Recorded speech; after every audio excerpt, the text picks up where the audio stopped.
تو انہوں نے لکھا کہ دادی جان کہہ رہی ہیں کہ آج میرا دل چاہ رہا ہے کہ اپنے بیٹوں سے کچھ گفتگو کروں، اب تک تو اپنی بیٹی سے کرتی رہی، اب فرمایا میں کچھ بیٹوں سے گفتگو کروں۔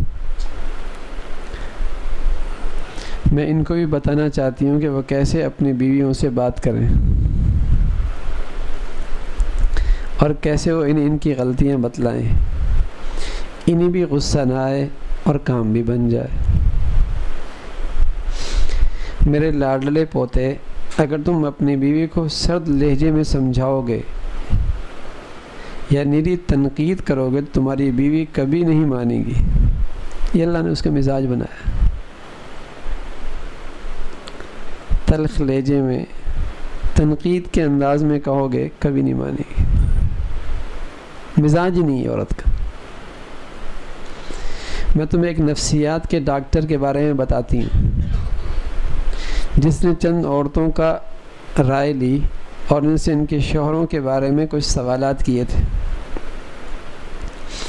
ان کا کہنا تھا کہ سرد لہجے اور تنقید برائے تنقید دلوں کو نرماتا نہیں، اس سے خواہ مخواہ بدمزگی پیدا ہوتی ہے۔ اس نے عورتوں سے پوچھا فرض کرو کہ ایک دن صبح صبح تم نے روٹی توے پہ رکھی، اب ایک طرف فون بجنے لگ گیا اور دوسری طرف بچہ رونا شروع ہو گیا، اتنے میں روٹی جل گئی۔ اب اگر تمہارا شوہر چلائے اور کہنے لگے ہائے غضب تم نے روٹی جلا دی، کب سیکھو گی تم روٹی پکانا؟ کب سیکھو گے تم روٹی پکانا؟ تو تم بتاؤ اس کے جواب میں کیا کہو گی؟ پہلی عورت نے کہا میں روٹی پھینک کر اس کے منہ پہ ماروں گی۔ دوسرے نے کہا میں اس سے کہوں گی کہ کل تم خود ہی روٹی پکا لینا۔ تیسری نے کہا میں روؤں گی، رو پڑوں گی۔ پھر اس ماہر نفسیات نے دوبارہ پوچھا اس بات پر تمہارے جذبات کیسے ہوں گے؟ اس بات پر تمہارے جذبات کیسے ہوں گے؟ تو سب نے مل کر کہا غصہ، نفرت، ناگواری۔ غصہ، نفرت، ناگواری، اس پہ سب نے اتفاق کیا۔ اس نے پھر پوچھا اچھا پھر اس واقعے کے بعد آئندہ تم روٹیاں کیسے بناؤ گے؟ تو عورتوں نے کہا ہم انہیں زہر ملا کے دیں گے۔ اس ماہر نفسیات نے اگلا سوال کیا چلو فرض کرتے ہیں کہ صورتحال وہی ہے، صبح صبح گھر میں افراتفری مچ گئی جس کی وجہ سے تم نے روٹی جل گئی۔ اب تمہارا شوہر تمہاری طرف مسکرا کر دیکھتا ہے اور کہتا ہے آج صبح صبح تم کس مشکل میں پھنس گئی ہو؟ بچہ بھی رونے لگا، فون بھی بجنے لگا، شاید اسی وجہ سے روٹی کا یہ حال ہو گیا۔ چلو کوئی بات نہیں، تم پریشان مت ہو، بتاؤ اب تمہارا رویہ کیا ہوگا؟ پہلی عورت نے کہا میں خوشی سے بے ہوش ہو جاؤں گی۔ دوسرے نے جواب دیا میری تو اس بات پر ساری پریشانی ختم ہو جائیں گی اور میں اس کے گلے لگ جاؤں گی۔ تیسری کہنے لگی مجھے یہ سن کر ذہنی سکون حاصل ہوگا۔ ذہنی سکون حاصل ہوگا۔ تمہیں یہ اندازہ ہو گیا ہوگا کہ عورت کو کیسے مخاطب کرنا چاہیے۔ یہ دادی اپنی پوتے کو نصیحت کر رہے، ہمارا نبی اپنی امتوں کو، اپنی امتیوں کو یہی نصیحت کر کے گیا۔ ہمارا نبی بھی اپنی امت کو یہی نصیحت کہ عورت کو کس انداز میں مخاطب کرنا چاہیے۔ آسان نہیں ہے عورت کی ڈیوٹی۔ میں ایک آپ کو مسئلہ بتاؤں نا، عورت کے ذمے آپ کا کھانا پکانا بھی نہیں، عورت کے ذمے آپ کا کپڑا دھونا بھی نہیں، عورت کے ذمے آپ کا بستر سیدھا کرنا بھی نہیں، عورت کے ذمے آپ کے بیٹوں کو کھلانا بھی نہیں، عورت کے ذمے 2 سال کے بعد آپ کے بیٹے کو رعایت کرنا بھی ضروری نہیں۔ اگر دودھ پلائے تو اس پر آپ سے مزدوری لینا بھی اس کا حق بنتا ہے، دودھ پلائے تب بھی مزدوری لینا، لیکن وہ سارے مفادات سے دستبردار ہو کے یہ سب کچھ کر رہی ہے، انسان ہے، غلطی ہو جائے گی۔ لیکن میرا رویہ کیا ہوتا ہے؟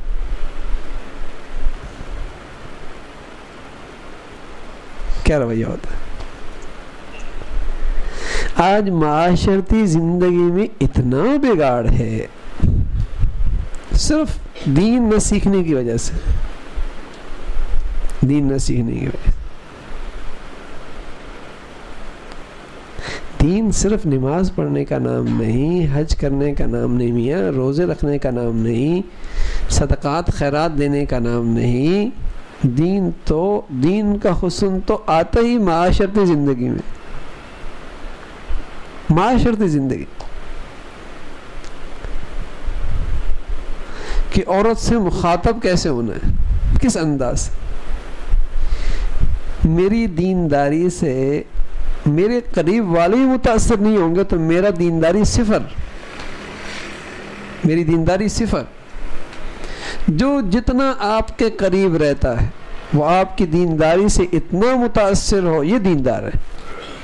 خیارکم خیارکم لنسائکم، تم میں سب سے بہترین وہ جو اپنی بیویوں کے حق میں سب سے بہترین۔ بات کر رہا ہوں انداز دوسرا، ورنہ عورتوں میں دوسرے انداز میں بات کرتا ہوں۔ حقیقت یہ ہے، جیسے ان سے میں کہا نا کہ عورت کی سب سے بڑی خوبی یہی ہے کہ وہ اپنے شوہر کے اشاروں پہ چلے۔ آپ کہیں گے وہ تو چلتی نہیں، ارے میں تم کون سے چل رہے ہو؟ ہماری نظر پھر اس پر ہوگی کہ وہ کیا کر رہی ہے۔ یہ نہیں ہو رہا کہ میں کیا کر رہا ہوں، مجھ سے میرے دین کے بارے میں پوچھو گی کہ تم نے کیا کیا۔ یعنی اما عائشہ رضی اللہ تعالیٰ عنہ جو ساری زندگی کا رویہ بتا رہی حضور کی کہ حضور جب بھی آتے چہرے پہ مسکراہٹ ہوتی، کبھی ایک دن ہی میرے چہرے پہ مسکراہٹ ہوئی اپنی بیوی کے لیے؟ ساری زندگی مسکراتے چہرے کے ساتھ ہے۔ اور فرمایا حضور علیہ الصلوۃ والسلام گھر میں آتے تو آٹا بھی گوندتے، بکرے کا دودھ بھی دھوتے، گھر کے کام بھی میرے ساتھ، میرا حوصلہ افزائی، کیونکہ میں گھر سے کام کر کے نہیں آئی، سیکھ کے نہیں آئی تھی، بچی تھی اما عائشہ رضی اللہ عنہ، سارا کام خود کرتے۔ مجال ہے کبھی حضور نے اپنی ذات کے لیے کچھ کہا نہیں۔ ہاں ڈاکٹر عبداللہ عارفی رحمۃ اللہ علیہ بزرگ گزرے ہیں، ہم تو ان جیسے پہنچ بھی نہیں سکتے۔ فرماتا میں نے مجھے زندگی بھر یاد نہیں ہے کبھی اپنی بیوی کو میں نے کہا ہو کہ یہ میرے لیے لے کے آ جاؤ، کبھی مجھے یاد نہیں یہ میرے لیے لے کے آ جاؤ۔ اور شاید ہمیں یاد نہیں کبھی ہم نے نہ کہا ہو کہ میں لے آتا ہوں۔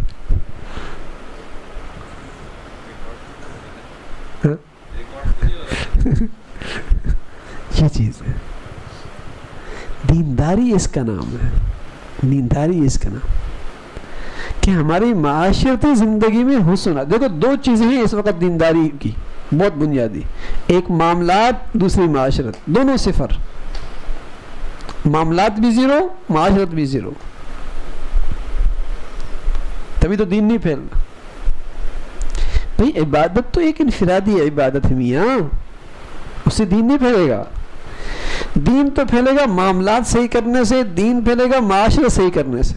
معاشرت کا تعلق بھی حقوق العباد سے، معاملات کا تعلق بھی حقوق العباد سے۔ دونوں معاملے بہت نازک ہیں، معاشرت کا بھی اور معاملات کا۔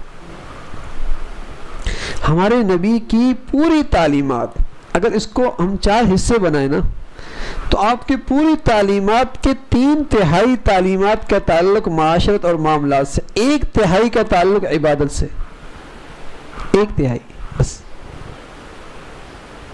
ہمارے مدارس میں 4 کتابیں پڑھائی جاتی ہیں، 4 حصے ہیں ہدایہ کے جو قرآن حدیث سے نکلے ہوئے مسائل ہیں۔ 1 حصہ عبادت پر ہے، 3 حصے معاملات اور معاشرت پر ہیں۔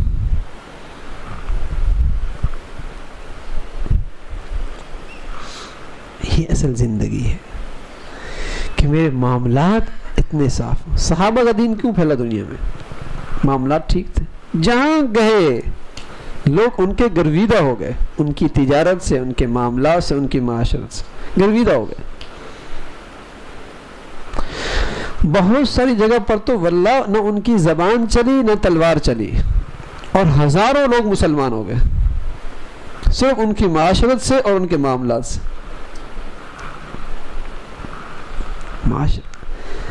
نفس بس اوقات پھولتا ہے جب صرف نیری عبادت و معاملات معاشرت میں، معاشرت سے براہ راست بوجھ نفس پہ پڑتا ہے، معاملات صحیح کرنے سے براہ راست مفادات پہ براہ راست زد پڑتی ہے، روپیہ کم ہو رہا ہے، 2 روپے کم ہو رہا ہے، کچھ کم کرنا پڑتا ہے، معاملات میں بھی زد براہ راست مفادات پہ پڑتی ہے، معاشرت کے اندر بھی زد براہ راست مفادات پڑتی، اور یہ نفس برداشت نہیں کرتا. بس اوقات نفل تو لوگ بزرگ ہے، اس سے تو نفس اور پھولتا ہے. معاملات اور معاشرت بہت اہم چیز ہے. تو میرے عزیزو اس کو اچھا جتنی معاشرتی زندگی بہتر ہوگی نا اتنا آپ کو ذہنی سکون ملے گا، ذہنی سکون ملے گا. اور پھر آج معاشرت اگر ٹھیک ہو جائے، گھر کی زندگی، تو آدمی باہر کے پتہ نہیں کتنے فتنوں سے بچ جائے. اس لیے کہ جب وہ گھر نہیں جائے گا تو کہاں جائے گا؟ دوستوں کے پاس بیٹھے گا، سڑکوں میں بیٹھے گا، کلب میں بیٹھے گا، غلط صحبت میں بیٹھے گا، یعنی نہ جانے وہ کتنے فتنوں میں پڑ جائے گا. اور اس کی چابی مرد کے پاس، گھر کی چابی مرد کے پاس. الرجال قوامون علی النساء، مرد کو اللہ نے گھر کا ذمہ دار. کیا مطلب؟ اس کی عقل، اس کی دانش، اس کی سمجھ عورت سے زیادہ ہے. اسے گھر کا سلیقے سے گھر بنانا ہے، اسے سلیقے سے بنانا کہ اس کا رویہ کیسے. تو دوسرے نے جواب دیا کہ اگر اس نے مجھ سے یہ کہا آج صبح صبح تمہیں کس مشکل میں پھنس گئی ہو، بچہ بھی رونے لگا، فون بھی بجنے لگا، شاید اسی وجہ سے روٹی کا یہ حال ہو گیا، چلو کوئی بات نہیں، تم پریشان مت ہو. اب اس نے یہ کہہ دیا چلو کوئی بات نہیں، پریشان مت ہو. کتنا اسے ذہنی سکون مل جائے، کوئی بات. ابھی اگر میں روز یوں کہتا رہا ہوں، شیطان کا پٹی بڑھا تو روز یوں کہتا رہے، تو روز یوں کر رہی ہے. ارے میں روز یوں کر، روز اجر ملے گا تجھے، روز اجر ملے گا. بتاؤ اب تمہارا رویہ کیا ہوگا؟ پہلی عورت نے کہا میں خوشی سے بے ہوش ہو جاؤں گی. دوسرے نے جواب دیا میں تو اس پر ساری پریشانیاں ختم ہو جائیں گی. تیسری کہنے لگی مجھے یہ سن کر ذہنی سکون حاصل ہوگا. تمہیں یہ اندازہ ہو گیا ہوگا کہ عورت کو کیسے مخاطب کرنا چاہیے، چاہے وہ تمہاری بیوی ہو، بہن ہو، ماں ہو، بیٹی ہو. ہاں، عورت سے کیسے بات کرنی چاہیے. ماں کا بھی بڑا مقام ہے، بیوی کا بھی اپنا مقام ہے. دانش مند شوہر اور دانش مند مرد وہی ہوتا ہے بھائی، ہر ایک کو اپنا اپنا حق دینا ہے. بہن کا بھی اپنا جگہ احترام ہے، لیکن بیٹی کا بھی اپنا حق ہے. ہر ایک کو اپنا ایک کا حق ضائع کر کے دوسروں کو دینا کوئی دانش مندی نہیں ہوتی. وہ کہ ایک جگہ تو خیر خواہ بن رہا ہے، دوسری جگہ ظالم بن رہا ہے، کون سی بات ہے؟ یہ دین سیکھنے کی چیز ہے، دین سیکھنے کی چیز. دونوں کا حق دینا، دونوں کا خیال رکھنا. کوئی بھی ہو، بیوی ہو، بہن ہو، ماں ہو یا بیٹی، یاد رکھو شفقت، رحم دلی کے جذبات سے جب بھی تم کسی عورت کو مخاطب کرو گے وہ تمہاری بات ضرور مانے گی. شفقت، رحم دلی کے جذبات سے جب بھی تم کسی عورت کو مخاطب کرو گے وہ تمہاری بات ضرور مانے گی. وہ راستہ ہے جو اس کی عقل اور دل دونوں کو متاثر کرے گا. یہ وہ راستہ ہے جو اس کی عقل اور دل دونوں کو متاثر کرے گا اور تمہاری ہر بات بخوشی تسلیم کرے گی. عورت تعریف کی اسیر ہوتی ہے، اسیر، تعریف کی اسیر ہوتی. اس سے تعریف کرا کے کچھ بھی کرا لو، اس کی تعریف کرو، کیا بات ہے، تعریف کرو اس کی، ہر کام کرے گی وہ. بلکہ باہر کی حرام زندگی کے اندر بھی عورت جو فتنے میں پڑتی ہے نا، وجہ وہی ہے، سامنے والا اس کی تعریف اتنی کرتا ہے وہ اسی گرفتاری میں آ جاتی، گرفت میں آ جاتی. باہر جو عورت فتنے میں پڑتی ہے وجہ وہی ہے کہ سامنے والا اس کی تعریف اتنی کرتا ہے. تو حلال بیوی ہے، اس کی تعریف کرنا تو ثواب ہے، اجر ہے. تو اس سے کوئی بھی کام کرانا تعریف کرو. یہ سب کی تعریف ہے، وہ تو ایسے کرتی ہے، وہ تو ایسی کرتی ہے، وہ تو ایسی کرتی ہے، تمہیں تو یہ بھی نہیں آتا. تو کلیجہ پھٹتا ہے، کلیجہ. اگر کوئی شوہر کے سامنے یہ کہہ دے کہ وہ شوہر تو یوں بھی کرتا ہے یوں بھی کرتا ہے، تم تو کچھ بھی نہیں کرتے، کیا گزرے گی شوہر پر؟ یعنی ایک غیور شوہر پہ کیا گزرے گی؟ جب اس کے سامنے کوئی عورت دوسرے شوہروں کی تعریف کرے کیا گزرے گی؟ تو اس عورت میں بھی کیا گزرتی ہوگی جب اس کے سامنے دوسروں کی تعریف ہوتی؟ یوں کرتی ہو تو یوں کرتی ہو، یوں کرتی، ختم ہو جائے گی نا وہ اندر سے. اس کے اندر تو نفرت کے جذبات بھر جائیں گے، نفرت کے جذبات بھر جائیں گے. اور بس اوقات یہ زبان کی کاٹ ایسی ہوتی ہے کہ جو زخم لگاتی ہے نا تو یہ مرہم سے پھر بھرتا نہیں ہے، یہ مرہم سے نہیں بھرتا. ہاں، چھری کا زخم، کینچی کا زخم، دوسرے جسم کے زخم بھر جایا کرتے ہیں مرہم سے. زبان کا کاٹ ایسی خطرناک ہوتی ہے بس اوقات مرہم سے نہیں بھرتی، وہ پھر زخم لگ جاتا ہے، گہرا ہو جاتا ہے، گہرا ہو جاتا ہے. اس کو یہ طنز کے جو جملے ہوتے ہیں، طنز کے جملے، طنز کر دیے کسی پر، یہ بڑے خطرناک ہوتے ہیں، یہ گھروں کو اجاڑ دیتے ہیں. اس لیے کہ اس سے نفرت پڑ جاتی ہے. نفرت، طنز کر رہا ہے، یہ سخت لگتے، تیر کی طرح لگتے طنزیہ جملے. اور اللہ نہ کرے اور ہزار بار نہ کرے کہ اگر یہ طنزیہ جملہ چند عورتوں کے سامنے کہہ دیا جائے، اور تو کہتے ہیں زمین پھٹے اور میں اندر چلے جاؤں، کس نے سب کے سامنے مجھے رسوا کر دیا. یہ اس کے لیے بہت زیادہ نفرت کا سبب ہوتا ہے کہ سب کے سامنے مجھے رسوا کر دے، اپنی بہنوں کے سامنے، اپنی ماں کے سامنے، خاندان کی عورتوں کے سامنے، سب کے سامنے رسوا. تو کیا گھر بنائے گی بیچاری؟ جب تم نے اس کو زندگی درگور کر دیا کیا کرے گی؟ اور تم نے اس کی عزت ہی نہیں رکھی تو کیا گھر بنائے گی؟ گھر تو بنائیں گی جس کی اس گھر میں 100% آپ کی زبان سے عزت محفوظ ہو. عزت نفس ہر شخص ماں کے پیٹ سے لے کے آیا ہے، چاہے وہ چوکیدار کیوں نہ ہو، غلام کیوں نہ ہو، مزدور کیوں نہ ہو، کوئی بھی ہو، وہ تو ایک آزاد عورت ہے اور اس کو تو ایک مقام ہے، رفیق حیات ہے آپ کی، اس کے تو آپ پر بہت حقوق ہیں. اگر اس کی عزت نفس مجروح ہوئی تو پوچھو گی کل قیامت میں. یاد رکھو، شفقت، رحم دلی کے جذبات سے جب بھی تم کسی عورت کو مخاطب کرو گے وہ تمہاری بات ضرور مانے گی. یہ وہ راستہ ہے جو اس کی عقل اور دل دونوں کو متاثر کرے گا اور تمہاری ہر بات بخوشی تسلیم کرے گی. ابھی جو میں نے ایک تذکرہ کیا اس کا حاصل بھی یہی ہے کہ بعض رویے اور رد عمل انسان میں نفرت کے جذبات پیدا کرتے ہیں. بعض رویے اور جذبات اور رد عمل انسان میں نفرت کے جذبات. کون سی عورت ہے جو بالکل پرفیکٹ ہے؟ کوئی نہیں، کوئی نہیں. اللہ نے اس لیے قرآن میں کہا بہت ساری چیزیں تمہیں ناگوار گزرتی ہیں لیکن انجام کے لحاظ سے بہت اچھی، تمہیں کیا پتا؟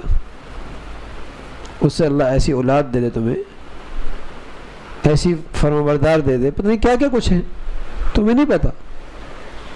پرفیکٹ کوئی نہیں ہے یہاں پر، دنیا میں ہے ہی نہیں، صرف محمد رسول اللہ تھے بس، کوئی نہیں. سب میں کمیاں کوتاہیاں ہوتی، لیکن وفاداری، آپ کے گھر میں رہنے والی، ہاں، اور آپ اپنی آبرو میں اور عزت میں خیانت نہ کرنی، یہ کتنا بڑا جوہر ہے. باقی تو اس کے ذمہ کوئی چیز نہیں ہے کہ آپ کے لیے یہ بھی پکائے، یہ بھی پکائے، یہ بھی پکائے، یہ بھی کرے، یہ تو اس کا احسان ہے. نہ کرے ساری زندگی تب بھی اس کا حق ہے کہ آپ اس کا خیال رکھیں. لیکن یہ دوسری بات ہے کہ زندگی گھر کی ضابطوں سے نہیں چلتی، محبت ہی سے چلتی ہے. لیکن میں بتا رہا ہوں کہ اس کی ذمہ داری کتنی ہے، جس پہ عام طور پہ آج ساس بھی کوستی ہے، شوہر بھی کوستا ہے، نند بھی کوستی ہے کہ تم نے یہ نہیں کیا، گھر کی صفائی نہیں کی، لائٹیں صاف نہیں کی، فرنیچر صاف نہیں ہے، گھر گندا ہے. ہاں، ارے میاں تم کر لو نا، اس کی ذمہ تھوڑی ہے، اس کی ذمہ تو نہیں ہے. پیسے 10 نگرانی رکھ لو، اس کے ذمہ نہیں ہے یہ چیزیں. تو بات یہی ہے کہ یہ چیزیں سمجھنے کی ہیں. لیکن الحمدللہ ایسا نہیں ہے. گھریلو عورتیں الحمدللہ اپنی استعداد کے مطابق کام بھی کرتی. پھر یہ ذہن میں رکھیں یہ دور پلاسٹک کا ہے. عورتیں بھی پلاسٹک ہیں بیچاری, ان کے اندر اتنی ہمت ہی نہیں ہے, کام کرنے کی صلاحیت ہی نہیں ہے. وہ کھاتی کیا ہیں بیچارے, یا برگر کھا کھا کے بڑے ہوئے ہیں سارے, تو اتنی محنت کہاں کر سکتا ہے. آپ چاہو دیہاتی عورتوں کو چکی چلائیں اور یوں کریں, ساری زندگی ایک خاص انداز سے ان کی پرورش ہوئی ہے. ذرا کام کریں گے تھک گئی. تو نہیں کام ہوتا عورتوں سے آج کل. اب آپ باہر کی ساری تھکاوٹ آگے گھر پہ پوری کر دی, طریقہ تو نہیں ہے نا. وہ آپ کی 12 گھنٹے سے انتظار کر رہی ہے اور آپ کا آتے ساتھ رویہ تلخ. ایک تو وہ عورت ہے نا کہ آپ دفتر گئے تو وہ کلب چلی گئی, ایک تو وہ عورت ہے آپ دفتر سے آئے تو وہ گارڈن چلی گئی, پارک چلی گئی. اس کو شوہر کی کوئی فکر نہیں ہوتی, اس کو شوہر کی فکر. ایک وہ عورت ہوتی جو اپنے شوہروں کی انتظار کرتی ہے کہ نرم آئے گا, بات کرے گا, بیٹھے گا, وہ انتظار کرتی. ان کا سب کچھ ان کا شوہر ہوتا ہے, لیکن وہی اگر رویہ صحیح نہ اپنائے تو کیا گزرے گی. تو یہ ہمارے دین کا تقاضا ہے بھائی, ہمارا دین کا تقاضا. ہم جس قدر الحمدللہ ظاہری طور پہ عبادت کریں, داڑھی ہے, ٹوپی ہے, پگڑی ہے, روزے ہیں, زکوٰۃ ہے, خیرات ہیں, اس میں بڑھیں, اسی طرح ہمارے معاملات بھی ٹھیک ہوں, ہماری معاشرت بھی ٹھیک ہو, ہمارے معاملات بھی صاف ہونے شروع ہو جائیں. اگر 10 جگہ گڑبڑ تھی, اب آہستہ آہستہ معاملات صاف کرتے کرتے نیچے آ جائیں. 2 3 1 کس سے معاملہ کر رہا ہوں, یہ دیندار آدمی ہے, یہ اچھی مجالس میں جاتا ہے, یہ مسجد میں اٹھتا بیٹھتا ہے, تو اس کے معاملات صاف ہوں. اب لوگ آنکھیں بند کر کے معاملہ کریں, یار یہ آدمی مسجد میں اٹھتا بیٹھتا ہے, اچھی مجالس میں جاتا ہے, اس سے فلاں کا تعلق ہے, یہ دیندار ہے, اس سے معاملہ کر لو. یہ جھوٹ نہیں بولے گا, یہ جھوٹ نہیں بولے گا, نقصان برداشت کرے گا, جھوٹ نہیں بولے گا, یہ وعدہ خلافی نہیں کرے گا, یہ غلط کام نہیں کرے گا. یہ دینداری ہے بھائی, سچ کہہ رہا ہوں, یہ دینداری. عیسائی قاصد آیا حضرت عمر رضی اللہ عنہ کے زمانے کے اندر, رومی نے بھیجا کہ جا مسلمانوں کا جائزہ لے کے آ. وہ کسی خانقاہ میں بھی نہیں گیا, کسی مسجد میں بھی نہیں گیا, کسی مدرسے کے اندر, سیدھا بازار گیا. بازار کا جائزہ لے کر اس نے بادشاہ سے کہا کہ مسلمانوں میں نے 2 چیزیں دیکھی ہیں, لا یغلو ولا یغلا. ان میں سیاست بھی ہے, دیانت بھی ہے. سیاست دھوکہ کھاتے نہیں, دیانت دھوکہ دیتے نہیں. لا یغلو ولا یغلا, نہ دھوکہ کھاتے ہیں نہ دھوکہ دیتے ہیں. تو بادشاہ اپنے کرسی سے اٹھ بیٹھا, کہا اچھا اگر ان کے رہن سہن کے طریقے, معاشرتی زندگی, معاملات یہ ہیں, تو پھر وہ کسی سرحد کے پابند نہیں ہوں گے, وہ دنیا میں پھیلتے چلے جائیں گے. پھر وہ کہیں محدود نہیں رہیں گے, پھیلتے چلے جائیں گے, اگر ان کا انداز معاملات یہ ہے. تو جس قدر اللہ رب العزت دین کی سمجھ نصیب فرما رہا ہے, عبادات کی طرف آ رہا ہے, ہمارے معاملات صاف. لوگ دینداروں سے معاملہ آنکھیں بند کر کے کریں. بھائی داڑھی والا ہے, ٹوپی والا ہے, نماز والا ہے, مسجد والا ہے, دینداروں کے مجلس میں جاتا ہے, یہ آدمی اس کے معاملات ہیں. اور میرے عزیزو معاملات تو بہت نازک ہیں, بہت نازک ہیں. ایک پائی کسی کی آ گئی, کل پوچھو گی. جب تک وہ بندہ معاف نہیں کرے گا, اللہ نہیں معاف کرے گا.